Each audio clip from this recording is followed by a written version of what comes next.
बोलिए सदगुरु कबीर साहिब की जय।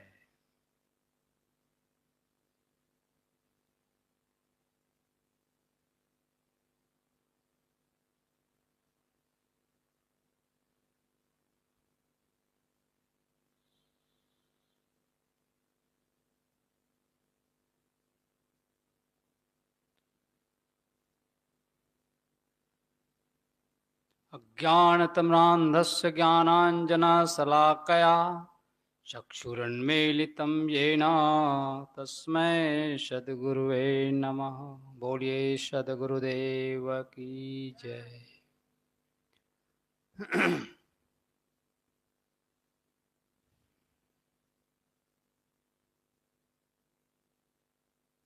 अर्चनी वंदनी संत समाज, दूर दराज से पधारे नेभी प्रेमी सज्जनों एवं भक्तिमती माताएं, आइए आप लोग समक्ष कुछ देर प्रस्तुत हूँ।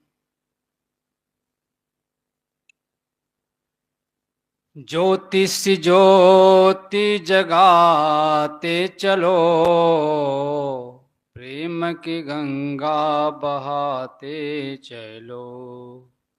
ज्योतिष ज्योति जगाते चलो, प्रेम की गंगा बहाते चलो।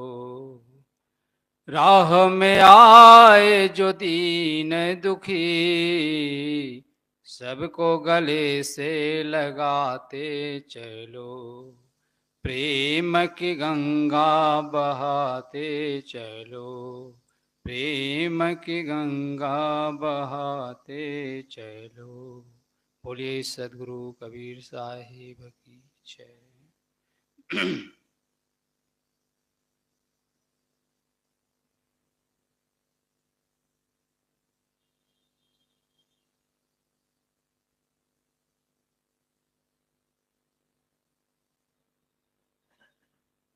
हमारा आपका जीवन दो तत्वों का संगम है, जिससे जीवन खड़ा हुआ है। जीवन क्या है? जीवन जड़ और चेतन का संगम काल ही जीवन कहलाता है। और इससे जब विच्छेद हो जाता है तो शरीर से आत्मा अलग हो जाता है। जीवन काल, जीवन लीला समाप्त। और इसी के बीच में जीवन को अच्छा बनाना होता है, जीवन को जीना होता है, जीवन को सुखमय बनाना होता है। तो जीवन को सुखमय कैसे बनाया जाए? हम जो कुछ भी आज कर रहे हैं, किसके लिए? सुख के लिए। हर आदमी की आंतरिक मांग क्या है? सुख। दुख कोई चाहता है? दुख कोई व्यक्ति नहीं चाहता। हर व्यक्ति की आंतरिक मांग है सुख। इसलिए सुख की ओर चलें।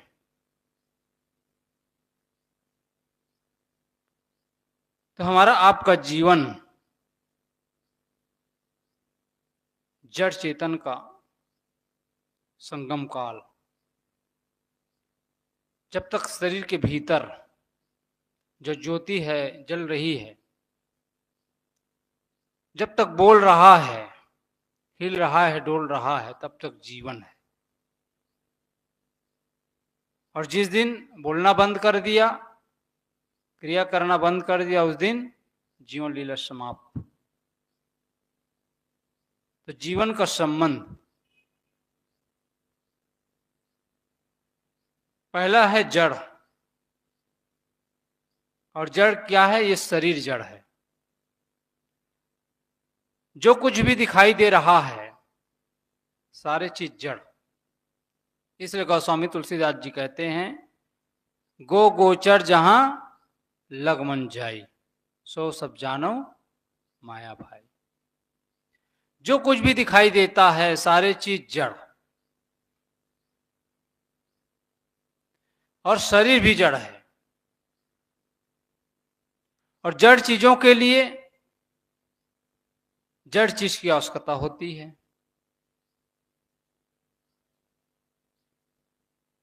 शरीर जड़, शरीर क्षणभंगुर, क्षणभंगुर चीजों के लिए क्षणभंगुर चीज, शरीर क्षणभंगुर है। इसलिए जितनी भी चीजें हम आप प्रयोग में लाते हैं सारी चीजें क्षणभंगुर हुआ करती है। रोटी हम समय समय से खाते हैं। जिस मकान को हमने लाखों रुपया कमा करके बनाया है, उस मकान में क्या हम 24 घंटा रहते हैं क्या? उस मकान में हम 24 घंटा नहीं रह सकते, समय समय से रहा करते हैं। जिस मोटरसाइकिल को आपने खरीदा होगा लाख में, उस पर भी आप समय समय से बैठते हैं, दिन भर बैठे नहीं रहते हैं। जितनी भी चीजें आप यूज करते हैं समय समय से उपयोग होता है।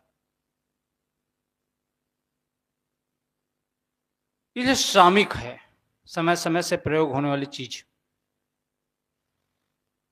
भोजन आप दिन भर नहीं करते, भोजन आप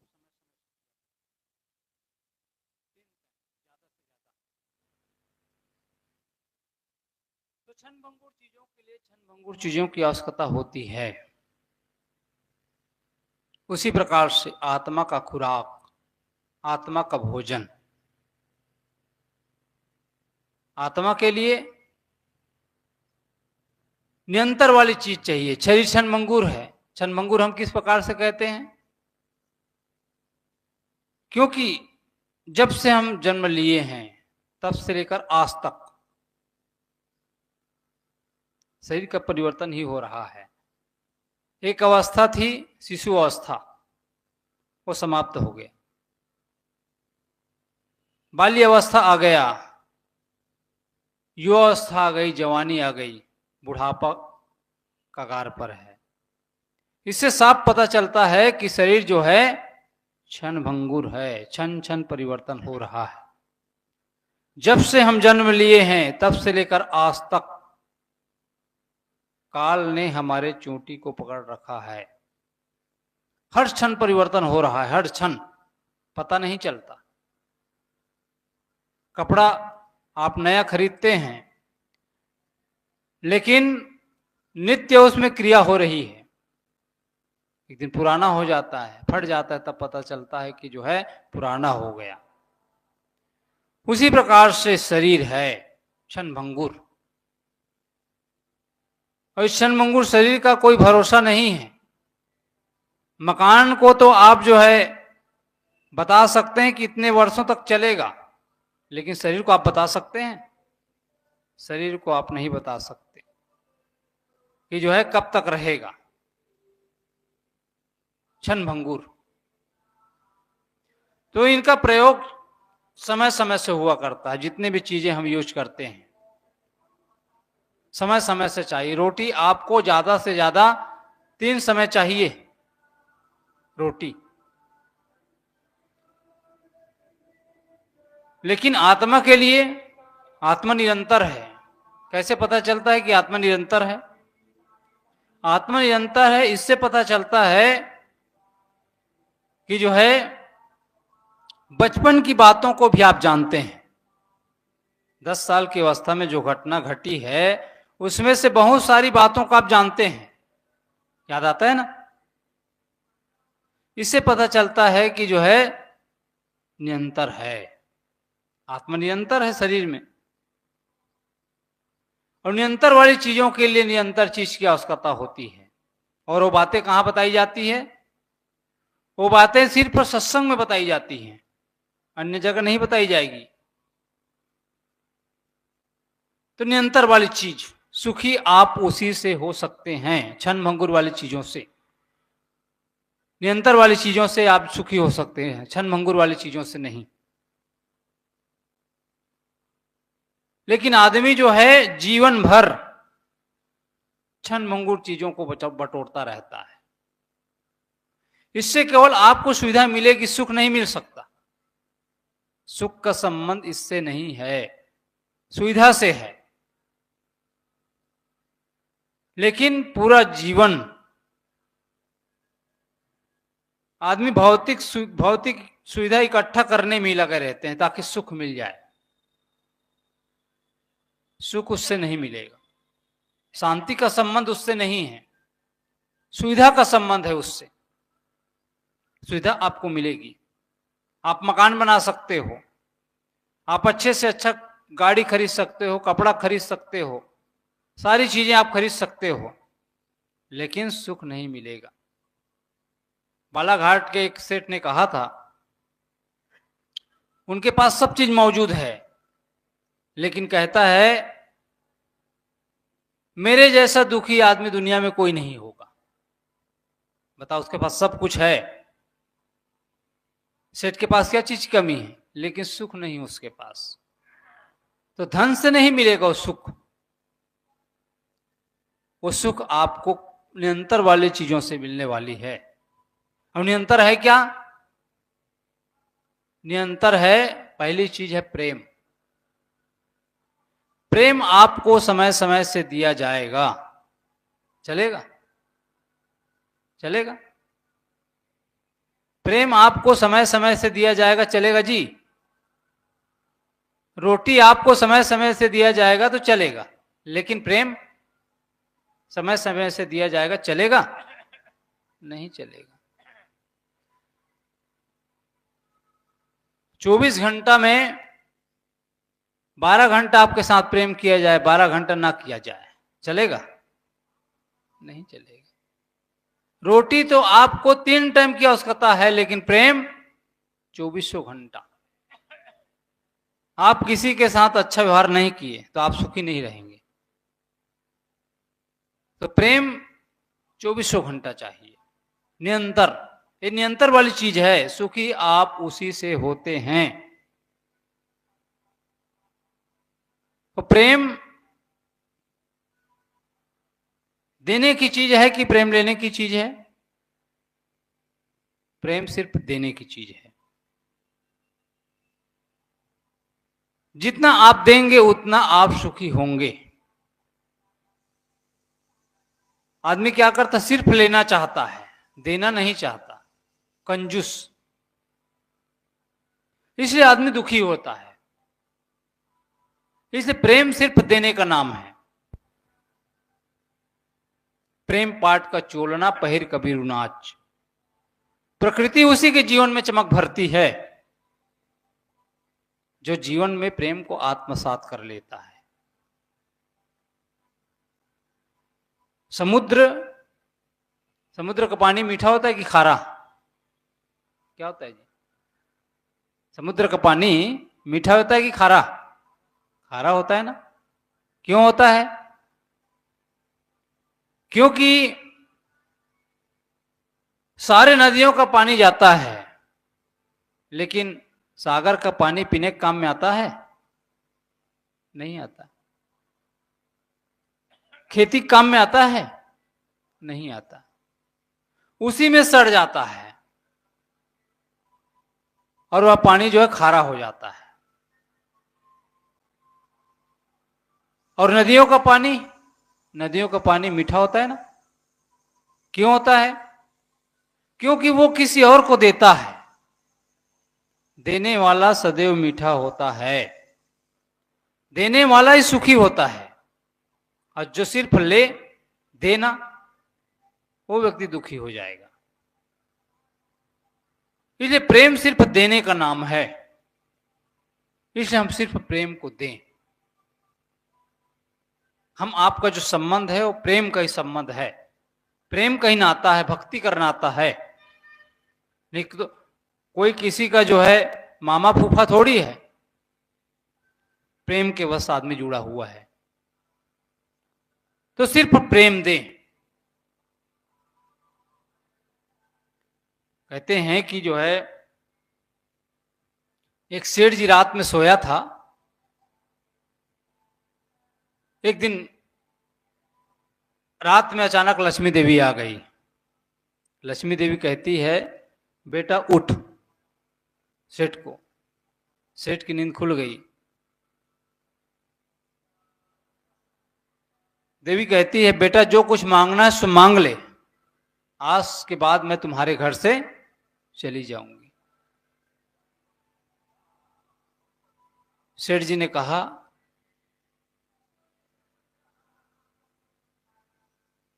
देवी मैं अपने बच्चों से पूछूंगा, फिर मैं कल इसी समय आपको बताऊंगा। उसने कहा ठीक है, पूछ लेना। लक्ष्मी देवी चली गई। सुबह होने के बाद अपने बच्चों को बुलाया और पूछा, ये बताइए, रात में लक्ष्मी देवी आई थी और कह करके गई है, जो कुछ भी मांगना है सो मांग लो, कल के बाद मैं तुम्हारे घर से चली जाऊंगी। बटा बेटा क्या मांगना चाहिए, अपने बड़े लड़के से पूछता है। बड़े लड़के ने कहा, पिताजी एक चीज मांग लीजिए। कौन सा? चांदी मांग लीजिए, कहते हैं बहुत सारा। चांदी मांग लेंगे तो हमारा आपका जीवन आराम से कट जाएगा, कहता है। अच्छा। फिर पूछा अपने छोटा लड़का से। छोटा लड़का ने कहा, पिताजी मांगना ही चाहते हैं तो सोना मांग लीजिए, चांदी क्या मांगना। फिर बहू से पूछा गया, बड़ी बहू से। बड़ी बहू ने कहा, पिताजी मांगना ही चाहते हैं तो हीरे मोती मांग लीजिए, हीरे मोती मांग लेंगे तो घर में काम करने की आवश्यकता नहीं पड़ेगी, बर्तन मांजने वाली अलग रहेगी, झाड़ू झाड़ने वाले अलग, भोजन बनाने वाले अलग, कोई काम करने की आवश्यकता नहीं है। अंत में छोटी बहू से पूछा गया, बेटी तू बता क्या मांगना चाहिए। उसने कहा, पिताजी एक चीज मांग लीजिए, कहते हैं। कौन सी चीज? हमारे घर में एक चीज का अभाव है, सारे चीज मौजूद है, कोई चीज की कमी नहीं है घर में, परिवार में, बस एक चीज की कमी है। वह चीज कौन है? वह चीज है प्रेम। प्रेम मांग लीजिए, प्रेम का भाव हमारे घर में नहीं, अभाव है उसका। रात में जब सेठ जी सोया, लक्ष्मी देवी आई, कहने लगी कि बेटा उठ। जाग गए। जागने के बाद लक्ष्मी देवी कहती है, बेटा जो कुछ भी मांगना है सो मांग लो, मैं आज के बाद से तुम्हारे घर से चली जाऊंगी। अच्छा। तो सेठ जी ने कहा, देना ही चाहती है तो एक चीज दे दीजिए, हमारे घर में प्रेम का अभाव है, सारी चीज हमारे घर में मौजूद है लेकिन प्रेम का अभाव है, उसी चीज की कमी है। लक्ष्मी देवी कहती है कि बेटा इस तुच्छ चीज को तुम क्या मांग रहा है? मांगना है तो सोना चांदी हीरे मोती जागीर मांग लो, पूरे राज्य मांग लो। उसने कहा नहीं, मुझे सिर्फ वही चीज चाहिए, प्रेम। उसी चीज का अभाव है हमारे जीवन में। अंत में लक्ष्मी देवी कहती है कि बेटा जिस चीज को तुम मांग रहा है, जिसके घर में प्रेम होता है, मैं उसी के घर में वास करती हूं, और जिसके घर में प्रेम का भाव होता है मैं उसके घर से चली जाती हूं। तो प्रेम, जिस घर में प्रेम होता है वही घर तो स्वर्ग है। इसे सदगुरु अभिलाष साहब हमेशा कहा करते थे, प्रेम में ही स्वर्ग है साहब, और अनासक्ति में ही मोक्ष है। प्रेम में ही स्वर्ग है। तो आदमी को प्रेममय जीवन जीना चाहिए। प्रेम ही जीवन का सार है।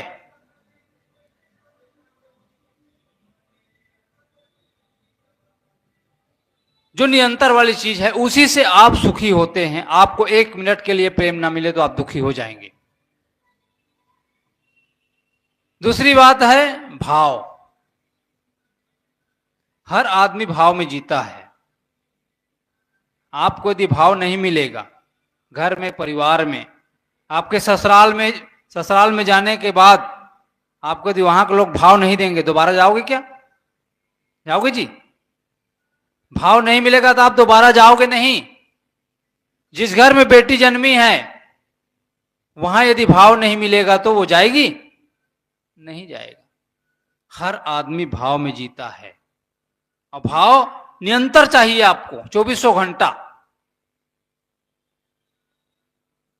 वह जो है निरंतर वाली चीज है, सुखी आप उसी से होते हैं। इसलिए कोई भी हमारे घर में आते हैं, किसी से हम मिलते हैं तो भावपूर्वक मिले। वही जीवन का सार है। कितना आपके पास बैंक बैलेंस है ये कोई सार बात नहीं है। आज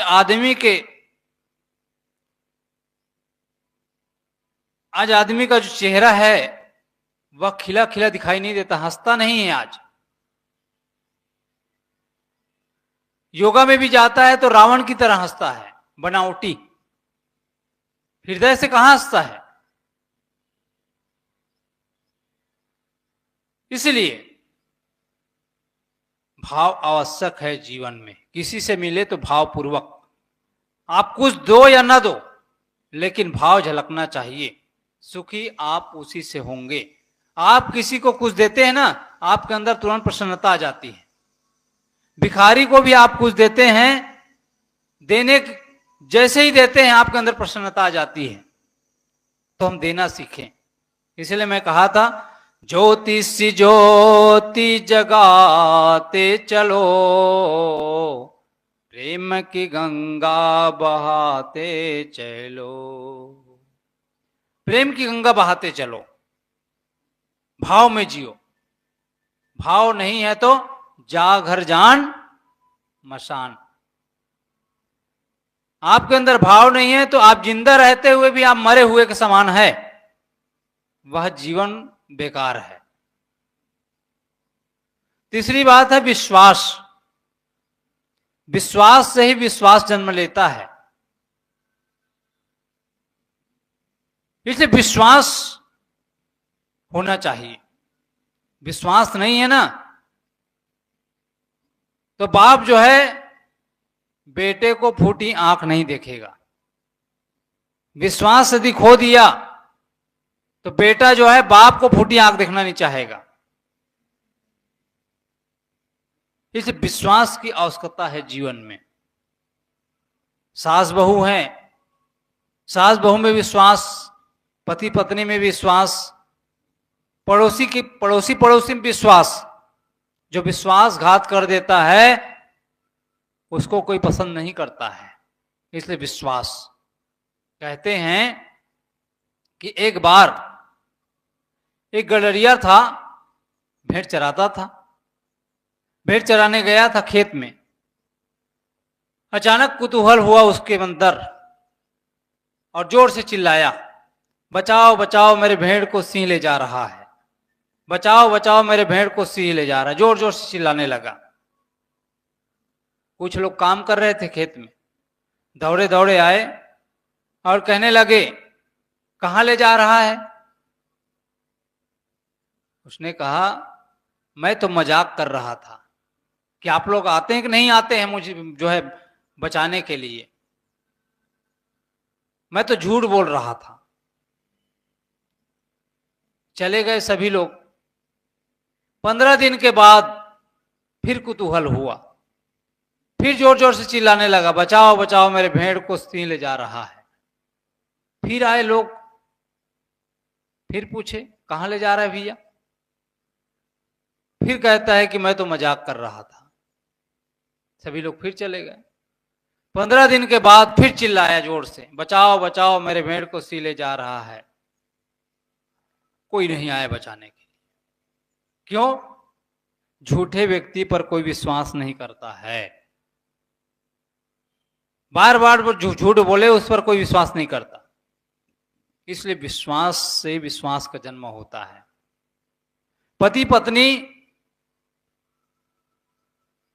पत्नी दूसरे घर से आई है, पति दूसरे घर का है, लेकिन विश्वास के सहारे पूरा जीवन बिताते हैं, पूरा जीवन। अब विश्वास खो जाए तो एक दूसरे का शकल नहीं देखना चाहेंगे, तुरंत तलाक हो जाएगा। इसे विश्वास जीवन भर, ये कोई 1 दिन 2 दिन की बात नहीं है, विश्वास जीवन भर का। तब हम आपका जीवन जो है सुखमय होता है। चौथी बात है कृतज्ञता। जो कुछ भी हमारे पास है, जो कुछ भी हमको प्राप्त हुआ है, उसके पीछे हमारे माँ बाप का हाथ है कि नहीं है? उसके उपकार को भुलाया नहीं जा सकता है, उस पर चिंतन करना चाहिए। वो ये हमको पढ़ाए नहीं होते तो आज हमारे अंदर उतनी समझदारी होती नहीं होती। आज जो कुछ भी हमारे पास है उन्हीं की बदौलत है। इससे उस उपकार को भी भुलाया नहीं जा सकता। गुरु संतों के उपकार को भी भुलाया नहीं जा सकता। यदि वो हमें ज्ञान नहीं देते, जीवन जीने की शैली नहीं बताते, तो आज हम इस दशा में होते नहीं होते। संतों के पास बैठने लायक नहीं होते। इस गांव में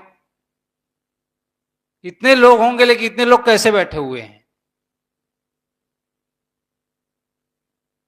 जिसके अंदर जागृति होगी वही बैठेगा। समझ।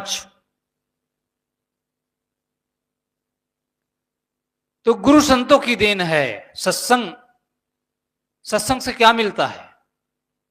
सत्संग से मिलता है सद्बुद्धि। सद्बुद्धि आपके पास नहीं रहेगा तो आपका जीवन बेकार हो जाएगा।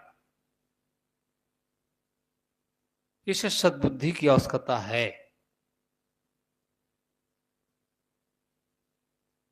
तो कृतज्ञता का भाव। पड़ोसी की भी देन है। पड़ोसी ने भी हमको चलना सिखाया है। सिखाया कि नहीं सिखाया है? पड़ोसी का भी हाथ है, वो भी चलना सिखाया है, बोलना सिखाया है, इसलिए उसका भी उपकार। हम जो है एक कपड़ा नहीं बना सकते, लेकिन कपड़ा पहन रहे हैं। बना सकते हैं कपड़ा, लेकिन कपड़ा पहन रहे हैं।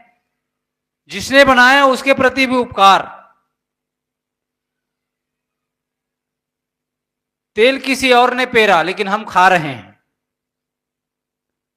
ये कपड़ा किसी और ने बनाया लेकिन हम उसके छांव में बैठे हुए हैं। माइक हमने नहीं बनाया लेकिन हम बोल रहे हैं। तो उसके प्रति भी कृतज्ञता का भाव। हम एक चीज नहीं बना सकते लेकिन यूज कर रहे हैं, तो उनके प्रति एक भाव। इस प्रकार का जब हमारे अंदर भावनाएं आ जाएगी ना, तो अहंकार मिट जाएगा। ये भाव हमारे पास नहीं रहता है, इसी कारण से हम जो है अहंकार में फूले रहते हैं।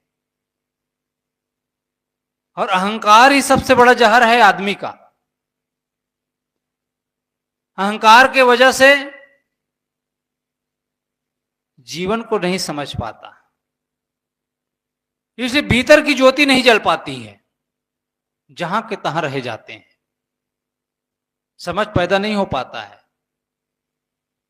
कहते हैं कि एक बार शंकर और पार्वती रास्ते रास्ते जा रहे थे। इतने में हुआ क्या,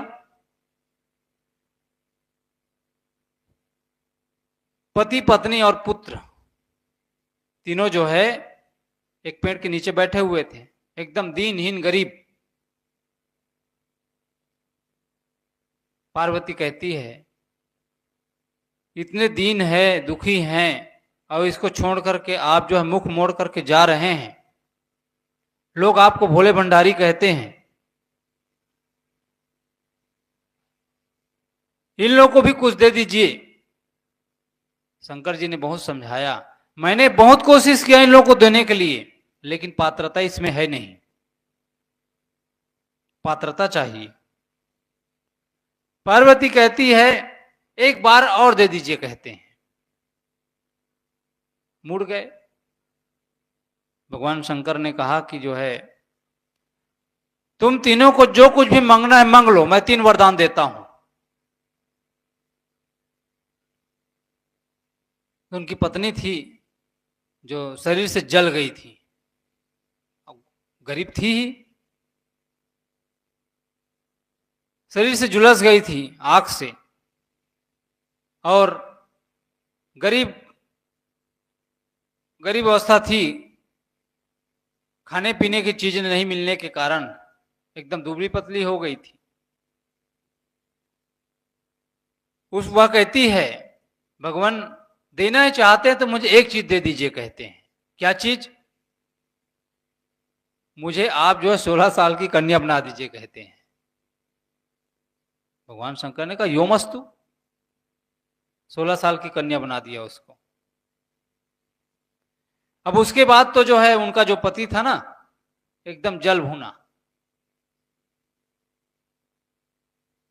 अंदर अंदर कूड़ रहे थे, अंदर अंदर वो जो है जल रहे थे, और सोच रहे थे, देखो इस हरामजादी को, 16 साल की कन्या बन गई, ये चाहती तो मेरा दुख हर सकता था। उनका पति को कोढ़ हो गया था, कोढ़ रोग से ग्रसित था वो चाहते तो उनका पति ठीक हो सकता था, लेकिन नहीं। अब ये 16 साल की कन्या बन गई, पता नहीं किसके साथ भग जाएगी। फिर पति ने भी एक वरदान मांगा। वो कहते हैं कि भगवान मुझे भी एक वरदान दे दीजिए। उसने कहा, यो मस्तु, मांगो। उसने कहा, मेरी पत्नी को अभी अभी आपने जो 16 साल की कन्या बनाए हैं, उसको आप जो है कुतिया बना दीजिए, कहते हैं। भगवान शंकर ने कहा, यो मस्तु, कुतिया बना दिया उसको। अब तो उनका एक लड़का था, वो एकदम दुखी हो गया, मेरी मां को कुतिया बना दिए। अब सूझबूझ थी नहीं उसके पास भी, क्योंकि गरीब आदमी था बेचारा, उतनी समझ थी नहीं। उसने भी कहा, भगवान देना ही चाहते तो मुझे भी एक वरदान दे दीजिए। कौन सा? उसने कहा, मेरी मां को जो आप कुतिया बनाए हैं, उसको फिर से जैसे पहले थी वैसे आप बना दीजिए। उसने कहा, यो मस्तु। 3 वरदान दिया गया, लेकिन तीनों वरदान में से एक भी वरदान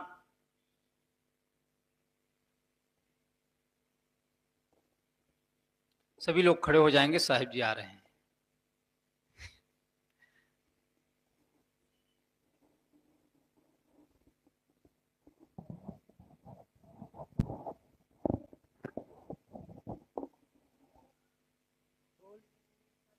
देव की जय।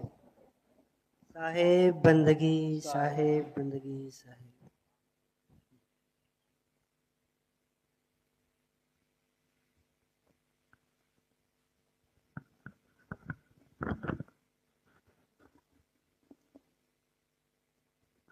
तो कहने का मतलब 3 वरदान दिया गया, लेकिन तीनों वरदान में से सभी वरदान खाली चला गया। क्यों? समझ नहीं होने के कारण।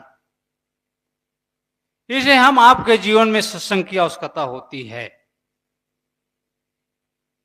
तो कृतज्ञता का भाव, ये जब हमारे जीवन में आ जाएगा तभी हम सुखी होंगे। इसलिए हम आप सबको चाहिए कि जीवन को प्रेममय जीना, विश्वास में, भाव में, कृतज्ञता में।